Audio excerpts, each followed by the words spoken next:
বিবাহিত পুরুষ আর অবিবাহিত পুরুষের মধ্যে পার্থক্য কি জানেন?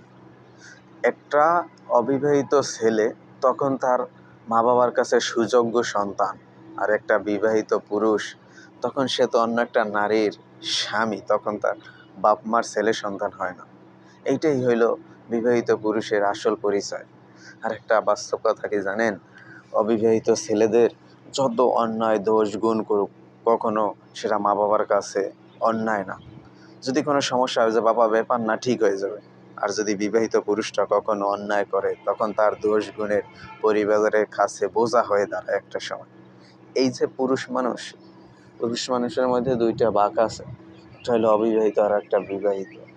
জানেন, বিবাহিত পুরুষটা যদি ফ্যামিলিকে 5 টাকা 10 টাকাও দেয়, সেইটা অনেক নাম, অনেক দোষ, অনেক গুণ, যে আমার ছেলে দিছে, অনেক কষ্ট করে দিছে, অনেক পরিশ্রম করে দিছে। আর বিবাহিত পুরুষটা পরিশ্রম কইরা ফ্যামিলি চালায়, অনেক টাকা দেয়, মাস শেষে 5,000 10,000 টাকা দেয়, তখন এইটা ফ্যামিলির কাছে টাকা মনে হয় না। আর অবিবাহিত পুরুষটা যখন 2 টাকা 5 টাকা দেবে না, এইটাই তার কাছে নাম হয়ে দাঁড়াইবে যে আমার ছেলে দিছে, আমার ছেলে অনেক কষ্ট কইরা দিছে। এইটাই হইল বিবাহিত আর অবিবাহিত পুরুষের মধ্যে পার্থক্য। জানেন, বিয়া করার আগে মা বাবার কাছে এত ভালো সন্তান হয়ে আপনি থাকবেন যা কখনো কল্পনা করতে পারবেন না। আর যদি একবার বিয়ে করেন না, তখন আপনি বুঝতে পারবেন যে আপনি ফ্যামিলির কত বড় একটা বোঝা হয়ে দাঁড়াইবেন।